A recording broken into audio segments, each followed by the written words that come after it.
Somebody once approached their local town rabbi asking if it was permissible on the night of Pesach, when we would typically drink the 4 cups of wine, if he would be allowed to drink 4 cups of milk instead.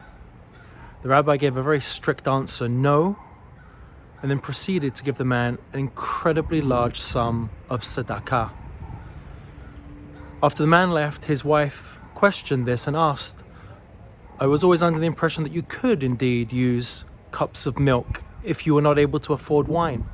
Why did you tell him the halacha was not in accordance with the correct rule? Why did you say no? And secondly, a bottle of wine doesn't cost as much as you actually gave him. Why did you give him an extraordinarily large amount? The rabbi responded back to his wife, a person who's asking if he can drink 4 cups of milk at the Pesach Seder clearly does not have enough money to buy meat. I gave him an extra amount of money, not only so he could buy meat, but he could buy the wine that would go along with it.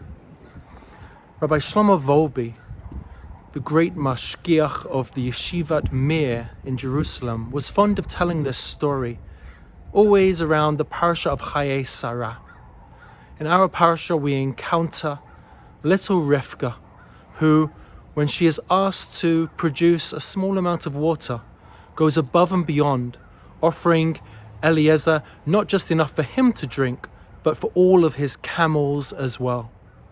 Later, when he will request a place to stay overnight, she offers the family home not just for one evening, but for many nights as long as he wishes. What we have here is what I call Rivka kindness. The kindness of Rivka, going above and beyond, always looking to do more, always saying little, and yet doing so much. In these incredible times in which we are living through, I want us all to realize that whenever we're being called upon and asked to help, it's not enough to simply do what we are being asked to do, but rather, can we go above and beyond? And the secret to Rivka kindness is precisely that. It's hearing what is being asked between the lines. So much is being said, and yet can we hear what oftentimes is unarticulated? And then pounce on the opportunity, going above and beyond.